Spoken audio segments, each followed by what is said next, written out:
The plasma rounds tore through the crystalline palace walls as Queen Valara stumbled backward, her azure skin slick with violet blood. The Krath warriors poured through the breach, their exoskeletons gleaming under the dying light of three suns. Her royal guard lay scattered across the throne room floor, their bodies still twitching from neural disruptors. She had ruled the Sindari Empire for 2 centuries, commanded fleets that spanned 14 systems, and watched entire civilizations kneel before her military might. Now she stood alone, her ceremonial blade trembling in her four-fingered grip, watching death march toward her in armored columns. The lead Krath commander raised his cannon, the charge building with a high-pitched whine. Valara straightened her spine, refusing to die cowering. Her people would remember her standing. The weapon discharged. A figure crashed into her from the side, sending them both sprawling behind a collapsed pillar. The blast vaporized her throne, molten metal spraying across the chamber. Valara gasped, her double hearts hammering against her ribcage. The human prisoner rolled to his feet, empty hands raised. He wore the tattered remains of a mining colony jumpsuit, his brown skin covered in bruises and scars from weeks in her dungeon. His name was Marcus Cole. Captured during a border skirmish 3 months prior, she had kept him alive for interrogation, fascinated by the stubborn defiance in his dark eyes. "Stay down," he said, his voice rough but steady. "You dare touch royalty," Valara hissed, though her words lacked conviction. The Krath were advancing, their weapons sweeping the rubble. Marcus grabbed a fallen plasma rifle from a dead guard, checked the charge, and grinned. It was the smile of a man who had nothing left to lose and everything to prove. "Lady, I've been rotting in your cells while you lost this war. Seems to me you need all the help you can get." He vaulted over the pillar before she could respond, the rifle barking in his hands. 3 Krath dropped, their shields overwhelmed by precise shots to the weak points in their armor. The aliens had never faced human combat doctrine, had never studied how Earth's warriors fought when cornered. They were learning now. Marcus moved like liquid violence, sliding between cover points, using the terrain against enemies who relied on overwhelming firepower. He threw a severed alien limb at a warrior's face, then shot him point blank while he was distracted. Valara watched in stunned silence as this single human, this prisoner she had dismissed as insignificant, carved through her enemies with nothing but stolen weapons and savage determination. The Krath commander roared orders, redirecting his forces toward the human threat. Marcus looked back at Valara, blood streaming from a cut above his eye. "You coming, Your Majesty? Or you planning to die pretty on that floor?" They sprinted across the hangar bay floor as plasma bolts sizzled past them, superheated air singing Valara's hair. Marcus zigzagged, forcing the Krath to track a moving target. Buying precious seconds, the fighter's access ramp was already descending, responding to Valara's biometric signature. She reached it first, her longer stride carrying her up the ramp in 3 bounds. Marcus was right behind her, but a plasma round caught him in the shoulder, spinning him sideways. He grunted, stumbled, kept moving. The ramp sealed behind them. Valara was already in the pilot's seat, her hands dancing across controls that lit up in response to her touch. The fighter's systems hummed to life, weapons arrays powering up, shields generating with a familiar throb she could feel in her bones.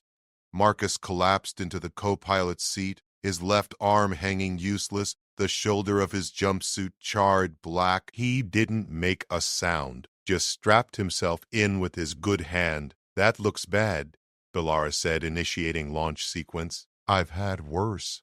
"When?" "About 5 minutes from now, probably." He nodded toward the hangar bay doors, which were still closed. "Those planning to open, or are we doing this the fun way?" Valara armed the forward cannons. "The fun way." She fired. Twin beams of concentrated energy punched through the hangar doors like they were paper, melting a fighter-sized hole in the reinforced metal. She slammed the throttle forward and the ship launched, G-forces crushing them back into their seats. They burst into the sky above the capital city, and Valara's double hearts nearly stopped. Her city was burning. The towers that had stood for 1,000 years were broken stumps, belching smoke into a sky filled with Krath warships, thousands of them, blocking out the light of the three suns. Dropships descended in endless waves, disgorging warriors into the streets below. How many? Marcus asked quietly. Their entire armada. Valara's voice was hollow. Everything they have. This isn't an invasion. This is extermination. A squadron of Krath fighters peeled off from the main formation, vectoring toward them. Valara banked hard, her fighters' engines screaming. The Krath opened fire, their weapons tracking with mechanical precision. She danced between the blasts, her piloting skills honed over 2 centuries of warfare. But there were too many of them, and they were hemming her in, forcing her toward the flagship, a massive dreadnought that hung over the city like a diseased moon. I can't shake them, she said through gritted teeth. A hit rocked the fighter, shields flaring. They're hurting us. Marcus was studying the tactical display with his good hand. His eyes narrowed. That flagship, how many fighters is it carrying? Hundreds. Why? And your people, the ones still alive down there, how many soldiers do you have left? Valara checked her command network, what little remained of it. The numbers made her want to weep. Maybe 10,000 scattered across the planet, most without air support. The Krath have already established orbital superiority. So if we run, if we escape right now, what happens to them? She knew the answer, had known it the moment she saw the armada. They die. Everyone dies. The Krath don't leave survivors. Marcus nodded slowly, like she had confirmed something he already knew. Then we don't run. Are you insane? We have one fighter against an entire fleet. His grin was back, wild and dangerous. Bad odds. I like it.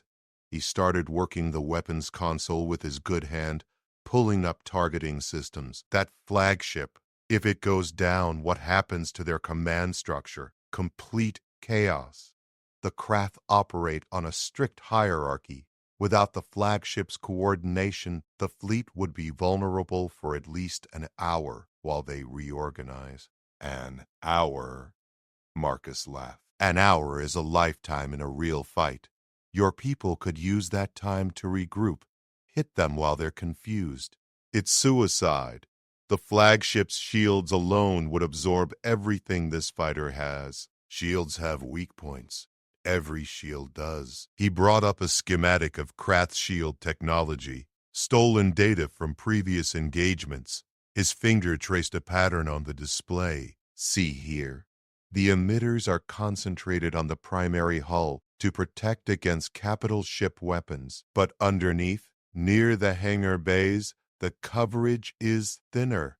They designed it for firepower, not for something small and fast getting close. Valara stared at the schematic, then at the human beside her.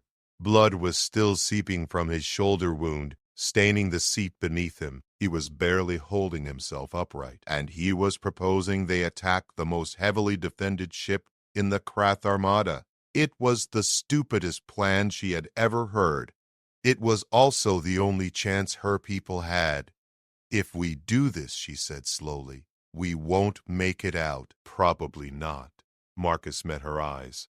But those bugs down there killing your people, they're the same ones who killed mine. So I'm going in whether you're with me or not. Valara thought about her empire, her throne, her 200 years of careful conquest and calculated rule.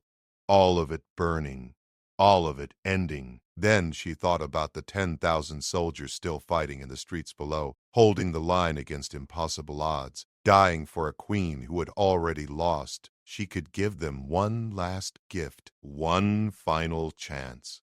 She spun the fighter in a tight arc, pointing the nose directly at the flagship's underside. The craft fighters followed, still hurting, still assuming she was trying to escape. "Weapons armed," Marcus reported. "Shields to maximum forward. We're going to need every bit of power you can squeeze out of this thing, diverting auxiliary power to engines and forward shields." Valara's hands moved across the controls with absolute precision. "When we get close, I need you to fire everything at the weakest point in their shield coverage. Everything. Don't hold anything back." Wasn't planning to. The flagship loomed larger, its weapons batteries beginning to track them. Valara pushed the engines past their safety limits, the fighter shaking as it accelerated. Warning alarms screamed in the cockpit. The craft fighters broke off, realizing too late what she was doing. 10 seconds, Valara said. Marcus's hand hovered over the firing controls. "It's been an honor, Your Majesty." "The honor is mine, Marcus Cole." The flagship's point defense cannons opened fire. The universe became fire and thunder. Point defense rounds filled the space between them and the flagship, a wall of explosive death that no sane pilot would fly through. Valara flew through it anyway, her hands locked on the controls, every instinct screaming at her to pull away. The fighter shields took hit after hit, the energy readings plummeting with each impact. Pieces of the hull tore away, venting atmosphere. The cockpit depressurized with a violent hiss, emergency fields activating to keep them alive. Marcus never flinched. His eyes stayed locked on the targeting computer, calculating trajectories and shield frequencies, while his world fell apart around him. 5 seconds! Valara shouted over the alarms. A heavy round punched through their starboard engine. The fighter spun wildly, the rotation threatening to tear them off course. Valara fought the stick, muscles straining, forcing the ship back on trajectory through sheer force of will. They were so close now she could see individual hull plates on the flagship's underbelly, could see the hangar bay doors where craft fighters launched in endless streams. "Now!" she screamed. Marcus fired everything, missiles, cannons, energy weapons, systems she had installed for emergencies and never used. The fighter's entire payload unleashed in a single devastating barrage, all of it focused on a section of shield no larger than a landing pad. For one heartbeat, nothing happened. Then the shield flickered, collapsed, and every weapon they had fired punched through the naked hull into the flagship's interior. The explosion was beautiful. Secondary detonations rippled through the massive ship as fuel lines ruptured, ammunition stores cooked off, and reactor containment failed. The flagship's spine broke in the middle, its two halves separating in a shower of debris and venting atmosphere. Valara pulled up hard, the dying fighter barely responding. They skimmed past the disintegrating flagship so close she could feel the heat of its death through the hull. Then they were past it, tumbling through space, their ship falling apart around them. "Eject," Marcus said calmly, like he was suggesting they stop for coffee. "Your people need you alive. The ejection system is damaged. It won't activate. Then we crash. You got a preference on where." Valara scanned the ground below through a cracked view screen. Her tactical network was lighting up with activity. Her soldiers, seeing the flagship destroyed, were launching coordinated counterattacks. The craft fleet was in disarray, exactly as Marcus had predicted, ships colliding with each other as they tried to reorganize without central command. But the battle was far from over. The craft still had overwhelming numbers, and her forces were exhausted, low on ammunition, desperate. "The military command center," she said, 3 kilometers north of the palace. "If I can reach it, I can coordinate the defense." Big if. Marcus checked their trajectory. We're coming in hot, really hot, and I can't access the landing systems with one arm. Then I fly, you shoot. Balara redirected what little power remained to maneuvering thrusters. There will be craft on the ground.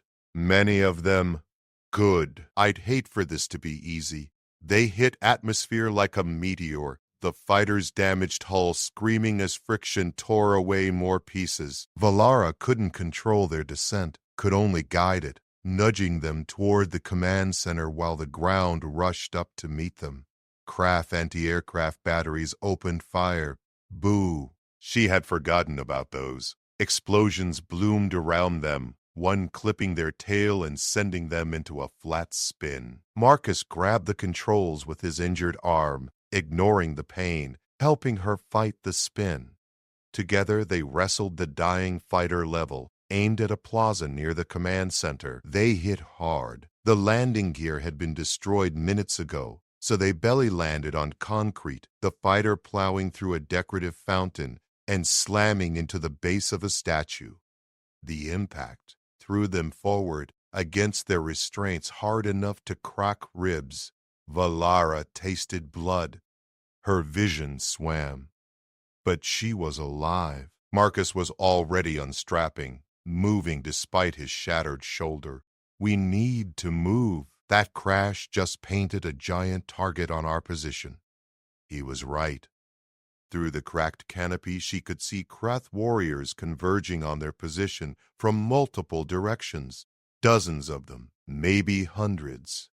The canopy refused to open, damaged beyond function. Marcus kicked it 3 times with his boot heel, then once more. It cracked. He kicked again, and it shattered outward. They climbed out into hell. The plaza was a war zone. Bodies lay scattered across the ground. Sindari and Krath mixed together. Buildings burned. The air stank of ozone and blood and melted metal. The command center stood 200 meters away, its armored doors still sealed, still intact. Between them and safety stood at least 50 Krath warriors. Marcus picked up a rifle from a fallen soldier, checked the charge, half depleted. He took another from a different corpse, tossed it to Valara. "Sprint or fight?" he asked. Valara looked at the distance, at the enemies, at the human beside her who had already saved her life twice, despite every reason to let her die. She thought about her empire, her pride, her certainty that she was superior to these primitive humans with their short lives and emotional decision-making. Then she smiled, fierce and wild, feeling more alive than she had in decades. Both. They ran straight into the Krath formation, weapons blazing, and the warriors of Earth and the queen of an alien empire became something the galaxy had never seen before. They became brothers in arms. The first 3 Krath died before they understood what was happening. Valara and Marcus moved like a single organism, their weapons firing in overlapping patterns that left no gaps, no safe angles. The humans called it suppressive fire. Valara had studied the tactic in intelligence reports and dismissed it as wasteful and inefficient. She understood now. It wasn't about efficiency. It was about overwhelming the enemy's ability to respond. A Krath warrior raised his cannon. Marcus shot him through the throat. Another tried to flank them. Valara put 2 rounds through his chest plate. They advanced through the carnage, not stopping, never giving the enemy time to coordinate. "Grenades!" Marcus shouted, diving left. Valara went right, the explosion cratering the plaza between them. She rolled to her feet, her rifle empty. A Krath rushed her with a blade, its edge glowing with molecular disruption technology. He caught his wrist with one hand, drove her ceremonial blade up through the gap in his armor with the other. Purple blood sprayed across her face. Marcus was up, firing controlled bursts, each shot dropping an enemy. His wounded shoulder was useless, the arm hanging limp, but he fired one-handed with accuracy that seemed impossible. She had interrogated him for weeks, read his file a dozen times. He had been a mining technician, not a soldier. Humans lied on their documentation. or they were all soldiers. She was beginning to suspect the latter. 50 meters to the command center, a craft heavy weapons team set up a mounted gun, the barrel swinging toward them. Marcus didn't have a shot through the armor plating. Valara did. She sprinted forward, drawing fire, trusting the human to understand. The craft tracked her, their weapon charging. She dove at the last second, sliding across blood-slicked concrete. Marcus's shot took the gunner through his unprotected side while he was focused on Valara. The weapon discharge went wild, tearing through craft positions instead of their intended targets. 20 meters. A craft officer emerged from cover, his armor more elaborate, his weapons more advanced. He leveled a particle accelerator at Valara's chest, a weapon that would punch through her and the wall behind her. Marcus stepped between them. The shot took him in the chest, the impact lifting him off his feet and hurling him backward. He hit the ground and didn't move. Valara's roar was primal, inhuman, the sound of 2 centuries of controlled rage finally breaking free. She charged the officer, her blade leading. He tried to track her, but she was faster than he expected, faster than any Sindari he had fought before. Her blade took his head. She didn't stop. There, couldn't stop.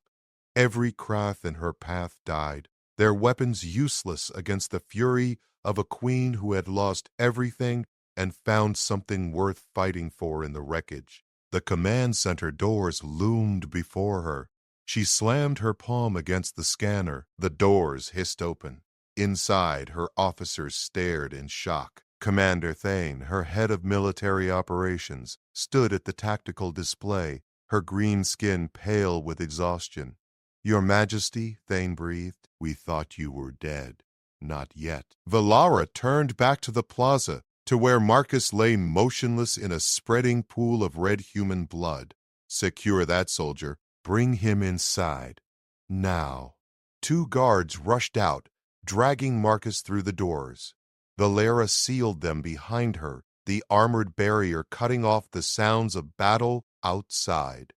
"Status," she demanded, moving to the tactical display. Thane highlighted sections of the city. "The flagship's destruction gave us breathing room, but the craft are reorganizing.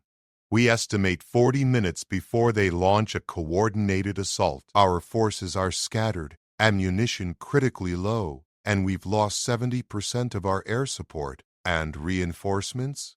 3 days out, minimum. They won't arrive in time." Valara studied the map, her strategic mind cataloging assets and threats. She had been winning wars before humans discovered fire. She knew when a battle was lost. This battle was lost, unless she changed the rules. "The craft communicate through their flagship," she said slowly. "We destroyed it. How are they coordinating now?" "Ground-based command posts. They've established 12 throughout the city, defended heavily. Each one has at least a battalion protecting it." Valara smiled. "Then we don't attack them all. We attack one. The closest one. We take it intact, use their own communications network against them." "That's insane," Thane said. "We don't have the forces for a direct assault." "We don't need forces. We need audacity." Valara pulled up the schematics of the nearest craft command post. "The humans have a saying. The best defense is a good offense. We've been defending since this invasion started. It's time we reminded the craft why they feared the Sindari Empire." Behind her, Marcus groaned. The medics were working on him, their instruments probing the particle wound in his chest. It should have killed him instantly. Somehow, impossibly, his heart was still beating. "Status on the human," Valara demanded. "Critical but stable," the chief medic reported. "The shot missed his heart by millimeters. He's lost significant blood, his lung is collapsed, and he has multiple fractures. But he'll live." "Humans are remarkably resilient. Can you wake him?" "Your Majesty, He needs surgery immediately. I need him conscious more than I need him comfortable. Wake him." The medic injected something into Marcus's neck. His eyes snapped open, wild and unfocused. Then they found Valara, and clarity returned. "Did we make it?" he rasped. "We made it. You took a particle accelerator round for me." "Why?" Marcus tried to laugh, coughed blood instead. "Seemed like a good idea at the time. Did we win?" "Not yet. But I have a plan. It requires someone who understands human tactics, human aggression, human refusal to accept impossible odds." She leaned close, her voice dropping. "It requires you. I can barely move. Then I'll carry you if I have to. Marcus Cole, I am offering you a choice. You can rest, receive medical treatment, and wait for this war to end one way or another. Or you can help me turn this invasion into the Krath's worst nightmare." Marcus looked at her, then at the tactical display showing her dying empire, then back at her. He sat up, ignoring the medic's protests, ignoring his shattered body. "Tell me the plan." The Krath command post sat in the ruins of the old merchant district, surrounded by warriors and automated defenses. Standard doctrine said it was impregnable. Marcus looked at it through the tactical display and saw 12 different ways to break it. "They're expecting a frontal assault," he said, his voice stronger now despite the stimulants burning through his system. "Heavy armor, air support, the whole parade. So we give them the opposite." Valara listened as he outlined the plan, her officers gathering close. It was reckless, desperate, and completely contrary to every military principle the Sindari had developed over millennia. It was perfect. 30 minutes later, Marcus stood in the back of a stolen Krath transport, surrounded by Sindari soldiers in scavenged enemy armor. Valara was beside him, her royal bearing hidden beneath a warrior's shell. They looked like a Krath patrol returning from battle. They drove straight through the command post checkpoint. The guards waved them through without question. Why wouldn't they? The transport's identification codes were legitimate, stolen from the wreckage outside. The Krath's rigid hierarchy made them efficient but predictable. They never questioned their own systems. Marcus had counted on that. They dismounted inside the perimeter, walking calmly toward the central building. 50 meters, 40, 30. A Krath officer approached, saying something in their clicking language. Valara responded in perfect Krath dialect, something about reinforcements.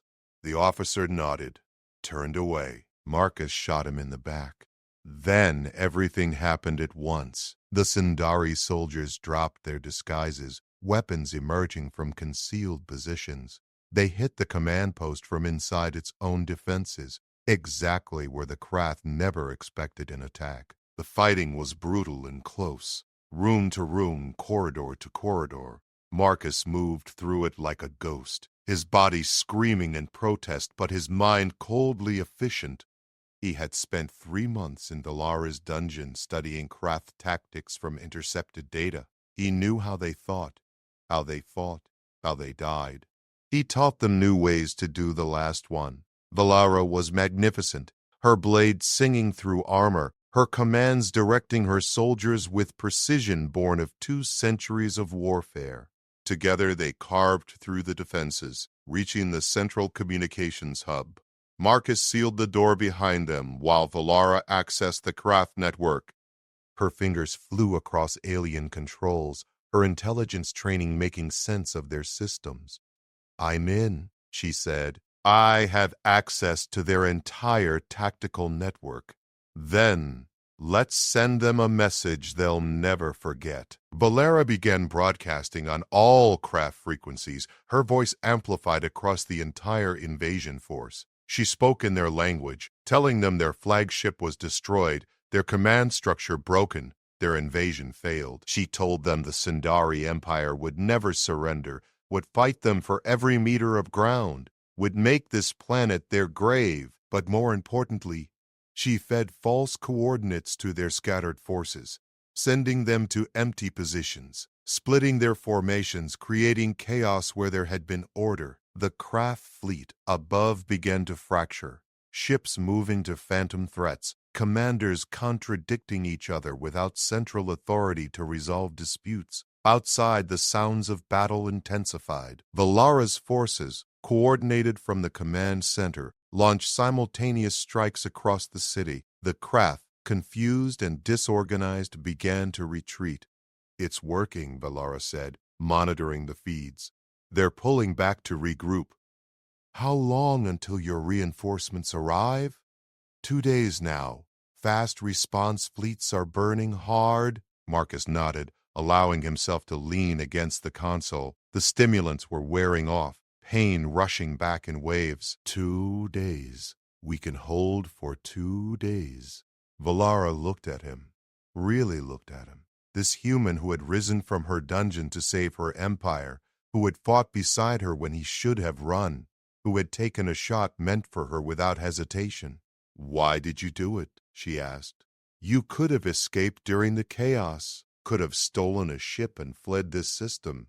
Instead, you stayed." Marcus was quiet for a moment. "The craft don't stop. They don't negotiate, don't take prisoners, don't show mercy. They're a plague that spreads from world to world, leaving nothing but corpses behind. If they win here, they move on to the next system, and the next. Eventually, they reach human space." He met her eyes. "I'd rather stop them here, with you, than face them alone later." "You're not alone anymore," Valara said softly, "and neither am I." The door exploded inward. Krath warriors poured through, a last desperate attempt to retake their command post. Marcus and Valara stood back to back, weapons ready, and they smiled. The battle raged for 6 more hours. When Valara's reinforcements finally arrived, they found the command post still held, surrounded by Krath bodies, defended by a queen and a human who refused to die. The war turned that day. The Krath invasion broke against the Sindari defense, shattered by the chaos Marcus and Valara had created. The enemy fleet retreated, their forces withdrawing from the planet in disarray. 3 weeks later, Marcus stood on the rebuilt palace balcony, his wounds healing, his arm in a regeneration sleeve. Valara stood beside him, watching the 3 suns set over her scarred but surviving capital. "I'm releasing all human prisoners," she said, "and opening negotiations for a formal alliance between our peoples.